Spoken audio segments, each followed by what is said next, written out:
Bienvenue dans la Guilde, le podcast qui booste vos compétences en Quality Engineering. Je suis Jean-François Frézy, expert en Quality Engineering et passionné par la transmission des savoirs. Chaque semaine, je te partage des astuces pour transformer ta façon de travailler en Quality Engineering. Installe-toi bien, on est parti pour un nouvel épisode rempli de conseils concrets. N'oublie pas de t'inscrire à ma newsletter pour recevoir du contenu exclusif et ne rien rater. Chaque semaine, je te livre des méthodes actionnables, des outils efficaces et des stratégies sur les meilleures pratiques du moment, avec des formats courts, pratiques et accessibles à tous. Alors abonne-toi maintenant pour ne rien rater. Bonjour et bienvenue dans ce nouvel épisode de la Guilde. Aujourd'hui, on va parler d'un sujet essentiel à mes yeux et pour tout professionnel de la QA. C'est comment mettre en place une veille efficace sans y passer des heures et perdre son temps. La QA, comme vous le savez, évolue constamment. On va parler de shift-off, de DevOps, d'agilité à l'échelle, aujourd'hui d'intelligence artificielle. Donc c'est difficile de suivre tous les sujets, qui soient technologiques, méthodologiques ou organisationnels, et pas se sentir vite dépassé ou être afflué d'un flux d'informations qu'on ne saurait traiter. Moi, depuis des années, je fais de la veille un élément clé de mon expertise et de mon organisation. Et dans cet épisode, je vais essayer de vous partager un peu ma méthode qui me semble simple et efficace pour essayer de structurer ma veille et d'en tirer un maximum de valeur. Donc cette veille, elle doit être surtout être un levier pour votre montée en compétences. Allez, c'est parti. Donc la QA, elle évolue sans cesse. Il y a des nouvelles approches, comme je vous l'ai dit, des nouvelles technologies. Moi, je crois que je découvre un nouvel outil d'automatisation quasiment chaque semaine. Donc, on est vraiment bousculé par des nouvelles méthodes, des nouvelles pratiques, et c'est pas facile de faire le tri dans ces informations et de faire une veille. Et donc, on risque d'y passer beaucoup de temps et de pas regarder la bonne information. Donc c'est important de faire une bonne veille pour pouvoir anticiper ces tendances, regarder celles qui sont dans la hype et celles qui sont vraiment importantes et auxquelles il va falloir développer vos connaissances profondes, qui va vous permettre d'améliorer vos pratiques, mais aussi celles de votre équipe, et qui va vous permettre vraiment de vous booster en termes de compétences et d'être le plus compétitif possible sur le marché du travail. Donc les erreurs classiques qu'on va avoir à faire, c'est qu'on va s'éparpiller. C'est aller dans un fil d'information et un peu comme sur Instagram ou TikTok, scroller, passer de lien en lien et de se perdre sans avoir vraiment de focus. Donc ça, c'est pas top, on s'éparpille vraiment beaucoup trop et on va vraiment consommer l'information et on risque de pas la retenir et on va lire des tonnes d'articles sans après être dans l'action. Et ça, c'est un peu dommage. Donc, cette veille, pour qu'elle soit efficace, il faut que ça soit un apprentissage qui déroule sur du concret, réellement. Donc, il faut vraiment se définir des objectifs de veille et une organisation et une cadence pour vraiment avoir une veille efficace.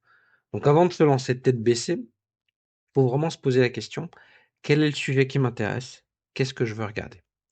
Est-ce que c'est plus l'automatisation des tests? Est-ce que c'est des tests non fonctionnels, que ce soit les performances, l'accessibilité ou la sécurité? Est-ce que c'est le Green IT? Est-ce que c'est apprendre à mieux maîtriser une stratégie de qualité? Donc votre veille, elle doit vraiment être adaptée à votre rôle et à ce que vous voulez apprendre et où vous voulez tendre d'ici 1 ou 2 ans. Donc ça, c'est super important et ça permet d'éviter de s'éparpiller et d'être efficace. Donc il y a des tonnes de sources. Je vais vous en citer, quelques-unes qui sont super efficaces et après je vous dirai moi qu'est-ce que je fais finalement concrètement, dans mon quotidien et comment j'y vais. Donc forcément, je ne peux que citer, la taverne du testeur de Marc Hachine, qui est vraiment une référence.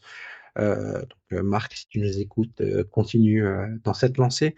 Donc là-dessus, vous pouvez puiser beaucoup d'informations. Le site, ça fait longtemps qu'il est là, donc si vous cherchez une information sur la stratégie, sur l'automatisation des tests, vous allez forcément tomber sur ce site et donc c'est vraiment excellent. Je peux aussi, si vous aimez les choses beaucoup plus, complètes et larges, dans le Quality Engineering, vous orienter sur le site, d'Antoine Krask de QUnit et aussi il y a beaucoup d'autres blogs, en anglais ou d'entreprises, sur lesquels vous pouvez, aller.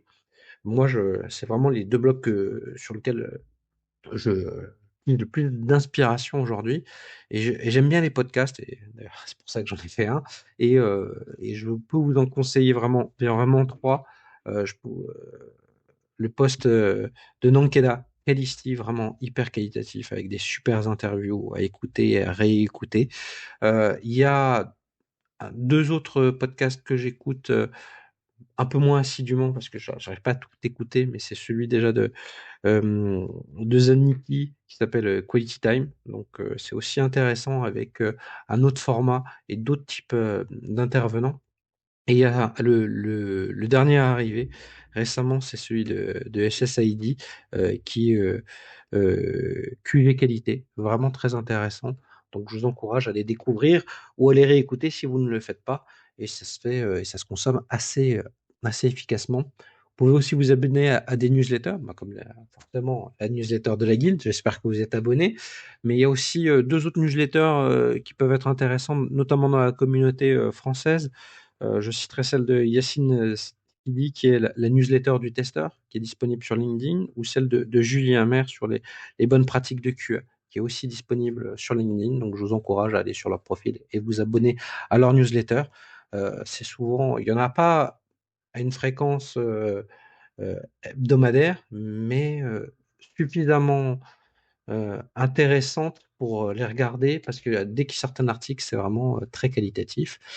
Bien sûr, en termes de veille, ce qui est intéressant, c'est aussi d'aller aux conférences, aux meet-up, que ce soit vos meet-up locaux. Donc, ça permet d'une part de travailler sur vos compétences, de faire de la veille, mais aussi de développer son réseau. Donc, forcément, il y a aller aussi aux grands événements si vous pouvez y aller, comme la Journée française du test logiciel, la Paris Test Conf ou la soirée du test logiciel qui a lieu en province. Donc, ça, c'est intéressant. Ça permet aussi à ceux qui ne sont pas sur Paris d'avoir accès à des événements intéressants à des prix relativement corrects. Et il y a aussi Slack qui est intéressant, notamment avec la test communauté. Et sur ceux qui sont anglophones, il y a aussi Ministry of Testing qui peut être intéressant à regarder. Donc ça fait quand même beaucoup d'informations et j'ai pas cité un autre média qui est super intéressant, qui est Medium, qui permet vraiment de tuner et de regarder, avoir un fil d'actualité. Moi, j'ai un abonnement et c'est vraiment avec LinkedIn, Medium et LinkedIn, c'est mes deux canaux de fil d'information au quotidien que j'utilise le plus souvent et qui me permettent de faire une veille efficace au quotidien. Moi, ce que je peux vous conseiller, c'est au-delà d'avoir un objectif, c'est de parmi ces sources, en choisir quelques-unes et après d'organiser sa veille et d'avoir une routine avec des outils. Moi, j'en ai essayé plein d'outils. J'ai essayé Pocket, j'ai essayé plein d'outils qui me viennent plus en tête là, mais aujourd'hui, j'ai fait le choix d'utiliser Notion, parce que je suis un grand fan de Notion, et il y a des add-ons dans Chrome qui me permettent de mettre rapidement dans une base Notion une information que je pourrais consommer plus tard et pas regarder l'information immédiatement. Si je la regarde, tant mieux. Si je la regarde pas, ben, tant pis. Mais au moins, j'aurais pas perdu 20 minutes à scroller ou une heure de lien en lien. Je le garde et je me dis, tiens, ça c'est un sujet intéressant, mais c'est pas mon objectif du moment, donc je pourrais le regarder plus tard. Donc je le tag avec, par exemple, automatisation ou IA, et ça me permet de chercher l'information dans ma base de données par la suite. Donc moi j'ai une certaine routine, c'est que tous les matins, j'essaie de regarder 15 minutes, 20 minutes grand max, ma veille, principalement avec LinkedIn et avec Medium, pour pouvoir être le plus efficace possible et ne pas perdre trop de temps. Et j'essaie de m'organiser une heure par semaine pour synthétiser et approfondir ces informations qui me paraissent intéressantes. Alors, au bout d'un mois, j'y arrive pas forcément chaque semaine parce que on a tous une activité professionnelle qui fait que c'est pas toujours évident. Et ça me permet de vraiment filtrer les informations, les structurer, de me dire bah, quel est le plan d'action pour essayer de mettre ce que je viens d'apprendre en action et qui me permettent de pérenniser cette connaissance rapidement. Et donc pour ça, bah, moi j'ai fait le choix de énormément partager les connaissances que j'acquiers par différents moyens, que ce soit en mode conférence, dans mon blog ou mon newsletter, ou ma newsletter, pardon, ou par des posts LinkedIn aussi pour partager, aller chercher informations et échanger avec d'autres personnes qui seraient peut-être plus experts que moi sur ce sujet-là. Et surtout, je vais essayer rapidement de tester, expérimenter pour appliquer ce que j'ai appris et pouvoir le partager dans les projets que je vais accompagner. Et ça me permet vraiment de capitaliser de manière profonde des compétences que j'ai acquéries quotidiennement avec ma veille.